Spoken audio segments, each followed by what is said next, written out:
नमस्कार, आप सभी का स्वागत करती हूँ अपने चैनल ज्ञानोदय में। तो आज का जो टॉपिक है जिस पर हम चर्चा करेंगे हिंदी साहित्य के अंतर्गत, वो टॉपिक है हमारा रामचरितमानस। ठीक है, जैसा कि आप सभी जानते हैं कि राम भक्ति काव्य की प्रमुख विशेषताएं, उनके रचनाएं मैक्सिमम मैंने 99% सभी करवा दिए हैं। अगर कुछ और बचता है तो वो भी मैं आपको बता दूँगी। लेकिन कुछ ऐसी रचनाएँ हैं जैसे वाल्मीकि रामायण है, और इसके अलावा सबसे ज़्यादा जो ज़रूरी रचना है, सबसे ज़्यादा इम्पॉर्टेंट रचना वो पूछी जाती है तुलसीकृत रामचरितमानस। क्योंकि आप जानते हैं कि राम भक्ति काव्य के जो प्रतिनिधि कवि हैं वो कौन है? तुलसीदास हैं। ठीक है, तो तुलसीदास की सबसे लोकप्रिय रचना मानी जाती है रामचरितमानस।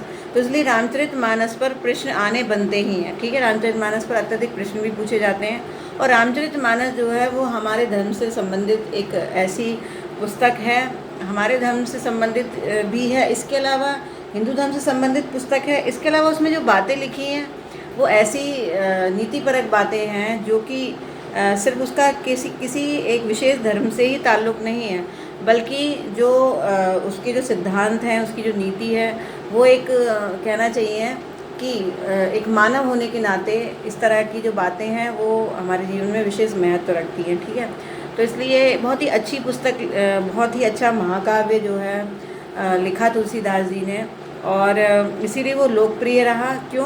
क्योंकि राम की महिमा का वर्णन था, रामचरितमानस है, राम के चरित्र का गुणगान था उसमें। और चूँकि वो इस तरह से मतलब एक गीतिपरक काव्य के रूप में लिखी गई, उसको गाया जा सकता है। फिर ऊपर से एक चीज़ और भी है कि तुलसीकृत थी, और आम लोगों की समझ में आने वाली जो थी रामचरितमानस, इस तरह से लिखी गई थी कि उसको कोई पढ़ करके उसको समझ सके और चिंतन मनन कर सके, जो बातें उनको अपने जीवन में उतार सके। ठीक है, तो इसीलिए ये बड़ी लोकप्रिय हो गई। तो चलते हैं तुलसीकृत रामचरितमानस की ओर। देखिए, अगर रामचरितमानस की बात करें तो इसमें रामचरितमानस इसका नाम इसलिए रखा गया क्योंकि इसमें राम के चरित्र का गुणगान किया गया है। ठीक है, और जो कि मानस पटल पर क्या करता है? प्रभाव डालता है सीधे, तो रामचरितमानस। ठीक है, अब देखिए तुलसीदास ने रामचरितमानस क्यों लिखी, पहले ये समझ लीजिए। तुलसीदास जी जो थे, आपको पता है कि तुलसीदास जी जो थे, उनका जब विवाह हुआ तो उनकी पत्नी का नाम था रत्नावली। ठीक है, तो तुलसीदास जो है रत्नावली के प्रति बहुत ज़्यादा आसक्त थे, मतलब मोह माया में लिप्त रहते थे। तो एक बार जो रत्नावली थी वो मायके चली गई, और तुलसीदास जी उनके पीछे पीछे पहुंच गए उनके मायके। तो रत्नावली ने जो है उन्हें कुछ थोड़ा सा डांट करके, थोड़ी सी उनकी आलोचना करके बोला था कि जितना तुम मुझसे प्रीति रखते हो, अगर उससे इतनी प्रीति जो है अगर भगवान से रख लो तो तुम्हारा उद्धार हो जाए। इस तरह का उन्होंने कोई वाक्य बोल दिया। ठीक है, तो इस तरह का जो वाक्य सुन करके तुलसीदास जी एकदम से प्रभावित हो गए, और जो है वो सीधे अयोध्या में गए, और अयोध्या में जा कर के रहने लगे। अयोध्या में रह करके उन्होंने क्या करा? रामचरितमानस का जो है रामचरितमानस की रचना की। ठीक है, तो अयोध्या में ऐसे नहीं पहुँचे थे, उनको सबसे पहले जो है शिव पार्वती के दर्शन हुए, सपने में उनको दिखाई दिए, और उन्होंने उनको ये जो है एक आदेश दिया। उनको कहा कि आप जो है अयोध्या जाओ और वहाँ जा कर के रामचरितमानस लिखो। ठीक है, तो चूँकि वाल्मीकि जी ने जो है एक ऐसा आशीर्वाद लिया था भगवान से कि मेरे जैसा महाकाव्य कोई ना लिखे आगे, मतलब मेरी जो रचना है वो अप्रतिम रचना हो, अतुलनीय रचना हो, मेरे जैसा महाकाव्य कोई लिखने वाला ना हो। ऐसा जो वरदान था वो वाल्मीकि जी ने मांगा था भगवान से, तो उनको ये वरदान मिला था। लेकिन चूँकि वाल्मीकि रामायण जो वो संस्कृत में थी, आम लोगों की समझ में आने वाली नहीं थी। ठीक है, तो वाल्मीकि रामायण की तो तुलना इससे नहीं हो सकती, लेकिन इतना ज़रूर है कि ये रचना इसीलिए इतनी ज़्यादा लोकप्रिय हुई, और कहीं ना कहीं हो सकता है कि तुलसी के लिखने का जो पीछे उद्देश्य था वो भी यही हो कि मानस पर छा जाए, मानस पटल पर छा जाए, और जन जन की समझ में आ जाए। ठीक है, तो इस तरह से सपने में जब शिव पार्वती आए, तब फिर हनुमान जी के आशीर्वाद से जो है शुरुआत की तुलसीदास ने रामचरितमानस लिखने की। ठीक है, तो उन्होंने रामचरितमानस जब लिखी तो उन्होंने 1631 संवत में इसकी शुरुआत की। अगर ईस्वी में कहा जाए तो 1574 ईस्वी। ठीक है, विक्रम संवत कहा जाए तो 1631, और रामनवमी के दिन उन्होंने जो है लिखना शुरू की थी तुलसीकृत रामचरितमानस, और दिन कौन सा था? मंगलवार। इसके विषय में उन्होंने लिखा भी है संवत 1631। ठीक है, अगर आप चलिए मैं आपको लिख देती हूँ यहाँ पर। तो देखिए मैंने ये लिख दिया है। ये जो चौपाई मिलती है ये बालकांड में मिलती है। तुलसीदास ने खुद इसके बारे में लिखा है। संबत 1631 करो कृपा हरिपद धर सीसा, नौमी भौम बार मधुमासा, अवधपुरी चरित प्रकाशा, जय दिन राम जन्म श्रुति गावई, तीरथ सकल तहाँ चली आवई। अब देखिए इसमें कई चीज़ें आपको मिल जाएंगी। सबसे पहले तो लिख दीजिए, देखिए संबत 1631 ये आपको दिख रहा है, ठीक है। दूसरी बार नवमी का दिन है, ठीक है। भोमवार यानी मंगलवार का दिन है। मधु मास है, ठीक है। और इसके अलावा यहाँ पर लिखा है जय दिन राम जन्म श्रुति गावई, यानी राम के जन्म का दिन है, रामनवमी का दिन है। तो ये सब जो चीज़ें हैं, ये फैक्ट्स जो हैं, ये बताते हैं कि कब लिखी गई थी, किस दिन लिखी थी तुलसीदास जी ने रामचरितमानस। इसका पूरा वर्णन उन्होंने खुद ही अपनी चौपाइयों में लिख दिया है, ठीक है। इसके बाद आगे चलते हैं। देखिए इसको लिखने में समय कितना लगा। इसको लिखने में समय लगा 2 वर्ष 11 महीने 26 दिन। और इसके अलावा हनुमान प्रसाद पोद्दार जो थे, हनुमान प्रसाद पोद्दार कौन थे ये मैं आपको बताती हूँ। देखिए आपको पता होगा कि रामचरितमानस, गीता वगैरह, मतलब जो भी हिंदू धर्म से रिलेटेड जो पुस्तकें होती हैं वो गीता प्रेस के द्वारा छापी जाती हैं, ठीक है। गीता प्रेस बहुत ही फेमस प्रेस है, सबको पता होगा, ठीक है, जो भी इन आध्यात्मिक बातों में विश्वास रखते हैं हिंदू धर्म से रिलेटेड। तो गीता प्रेस के जो संपादक थे, ठीक है, वो कौन थे? वो थे हनुमान प्रसाद पोद्दार जी। हनुमान प्रसाद पोद्दार जी ने ये बात कही थी कि उनको जो समय लगा था 2 वर्ष 11 महीने 26 दिन लगा था तुलसीदास को। और उन्होंने कब शुरुआत की है तो मैं आपको बता ही चुकी हूँ, ठीक है, संवत 1631। और समापन जो है उन्होंने करा 1633 में विक्रम संवत में। 1574 में लिखनी शुरू की थी, जबकि 1576 ईस्वी में उन्होंने खत्म कर इसकी समापन किया। इसका मार्गशीर्ष का महीना था, शुक्ल पक्ष और राम विवाह के दिन इन्होंने जो ये रामचरितमानस है इसका समापन किया था, ठीक है। तो ये कुछ बातें हैं जरूरी समझने लायक रामचरितमानस से रिलेटेड। और जो रामचरितमानस का आधार था वो वास्तव में वाल्मीकि कृत रामायण, ठीक है, जो वाल्मीकि जी ने जो रामायण लिखी थी, ऋषि वाल्मीकि ने संस्कृत में, तो वो कहीं ना कहीं इसका आधार था, ठीक है, तुलसीदास की रामचरितमानस का, ठीक है। अब सबसे ज़्यादा अगर क्वेश्चन पूछे जाते हैं तो इनके कांड पर क्वेश्चन आते हैं, ठीक है, तो ये आप थोड़ा सा समझ लीजिए, ठीक है। और भी कुछ चीज़ें हैं जो मैं आपको लाइव क्लास में कुछ क्वेश्चंस पूछूंगी इससे रिलेटेड, और कुछ इम्पॉर्टेंट फैक्ट्स आपको बीच बीच में देती रहूँगी जो एग्ज़ाम से रिलेटेड बहुत ही इम्पोर्टेंट फैक्ट्स हैं। केवल रामचरितमानस ही नहीं बल्कि जितनी भी रचनाएं हैं सबसे रिलेटेड जो भी नया फैक्ट निकलता है और आपको बताना चाहिए वो मैं बताती रहूँगी। हालांकि मैंने काफ़ी फैक्ट्स इसमें डाल दिए हैं, ठीक है।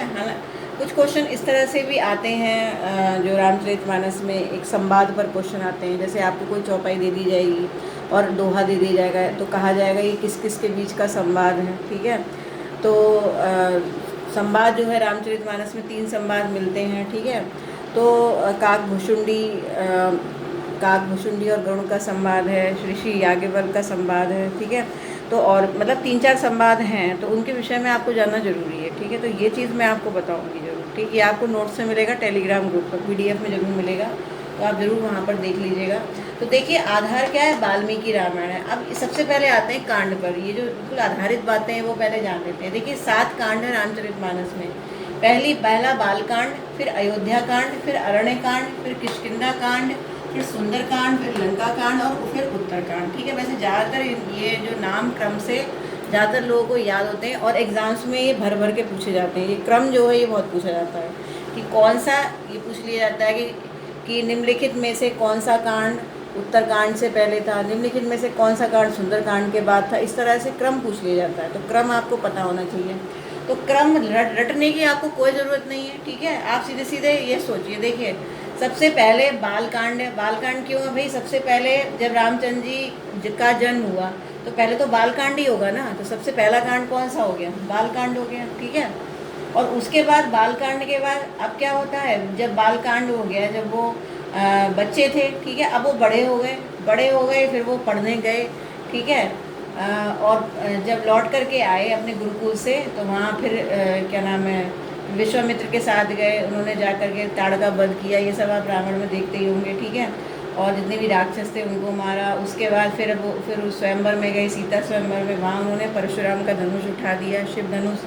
और जो उसके बाद जो है उनका विवाह हुआ सीता जी से। सीता जी का विवाह होता है, कैकई की मति खराब होती है, कैकई जो अपने वरदान मांग लेती है दशरथ से, और इस तरह से फिर भी ये सब दिखाया जाता है कि अयोध्या में क्या क्या हुआ, ठीक किस तरह से जो रामचंद्र थे वो लक्ष्मण और सीता के साथ में वनगमन को चले गए। ठीक है, तो यहाँ तक का जो पूरा प्रोसेस है, ठीक है, ये सब अयोध्या में ही होता है। ठीक है, तो इसलिए अयोध्या कांड आता है। ठीक, अब देखिए अरण्य का मतलब क्या होता है? अरण्य का मतलब होता है जंगल। भाई अयोध्या से सीधे राम जंगल में ही गए थे। ठीक है, अरण्य का मतलब क्या होता है? जंगल होता है। तो अयोध्या से राम सीधे कहाँ गए थे? जंगल में गए थे। तो अयोध्या के बाद कौन सा कांड आना चाहिए? ठीक है, अरण्य कांड।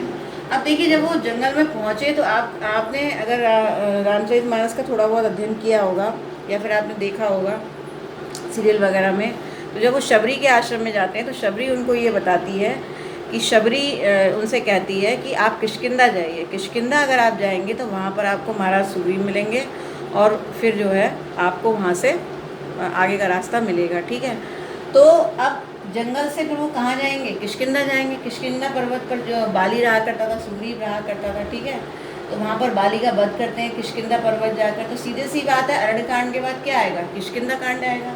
किष्किंधा पहुँच करके फिर जब हनुमान से उनकी भेंट होती है, तो हनुमान जो है उनकी मदद करने के लिए तैयार होते हैं भगवान श्री राम की। और फिर हनुमान कहते हैं कि मैं सीता माता को देख कर आऊँगा कि वो कहाँ हैं, कैसी हैं, मैं उनका पता लगा कर आऊँगा। तो जो हनुमान जी का जो प्रयत्न था, मतलब लंका जाने का, और जब वो जाते हैं लंका जाने की शुरुआत करते हैं, लंका में जाते हैं, अशोक वाटिका को उजाड़ देते हैं, फिर उसके बाद उनकी पूंछ में आग लगाई जाती है, सीता से मिलते हैं, अंगूठी देते हैं भगवान राम की, और फिर उसके बाद जो पूरा संवाद है, फिर वहाँ पर लंका में आग लगा करके फिर वो वापस जो है समंदर में अपनी आग बुझा करके फिर वापस आते हैं, भगवान श्री राम को सीता जी का कंगन देते हैं। तो इस तरह से ये पूरा वर्णन जो है ये पूरा हनुमान पर ही आधारित है। ठीक है, तो इसलिए इस कांड को सुंदर कांड कहा जाता है। सुंदर कांड क्यों कहा जाता है?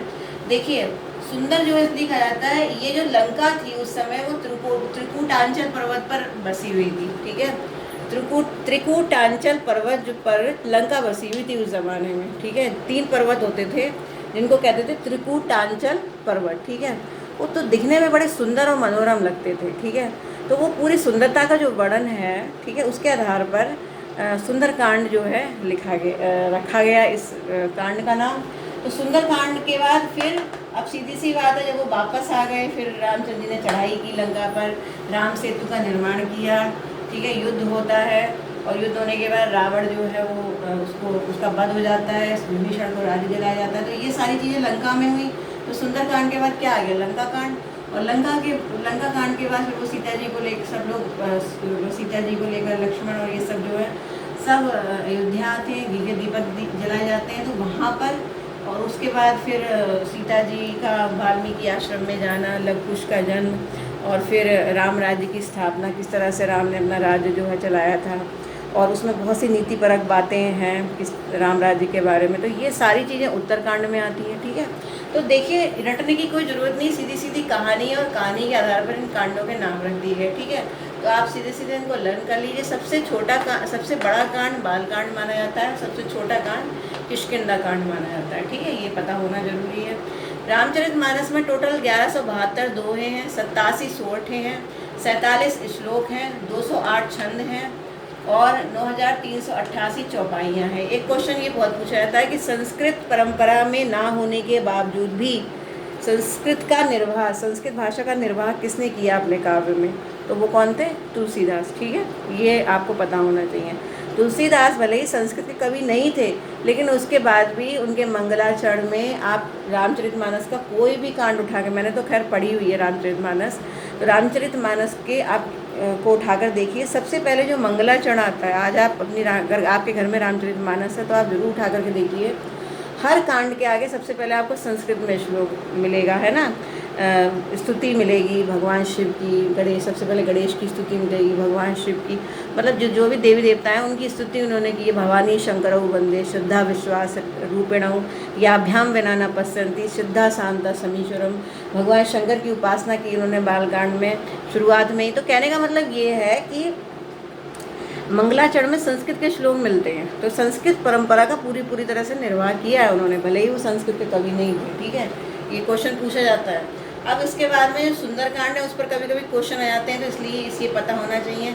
सुंदरकांड में 3 श्लोक हैं, संस्कृत के 2 छंद माने जाते हैं, 58 चौपाई हैं, 60 दोहे हैं और 6241 शब्द हैं इसमें टोटल। ठीक है, तो ये मैंने आपको सुंदरकांड के विषय में बताया। तो टोटल जो है जितना भी इम्पोर्टेंट चीज़ें बनती हैं रामचरितमानस से वो मैंने आपको बता दी हैं। ठीक है, इसके अलावा कुछ संवाद वगैरह पूछे जाते हैं कि अगर कोई संवाद आपको दे दिया गया कि किस किस के बीच का संवाद है। ठीक है, एक क्वेश्चन आपसे पूछा जाता है, बहुत कंफ्यूज करने वाला क्वेश्चन होता है, मैं आपको बता देती हूँ कि आपको इस तरह का क्वेश्चन मिलेगा कि निम्नलिखित में से कौन सा संवाद रामचरितमानस में नहीं मिलता। ठीक है, तो 3-4 संवाद लिखे होंगे, तो जितने भी संवाद हैं उसमें से एक संवाद होगा राम सीता संवाद। ठीक है, तो राम सीता संवाद रामचरितमानस में बिल्कुल भी नहीं मिलता। हालांकि जो लोग नहीं जानते, जिन्होंने पढ़ी हुई नहीं है रामचरितमानस, वो सीधे सीधे राम सीता संवाद ही लगाएंगे, कहेंगे हाँ भाई राम सीता संवाद तो होगा, ज़रूर होगा। ठीक है, वो यही समझेंगे क्योंकि सीधी सी बात है, अभी राम सीता की कथा है। ठीक है,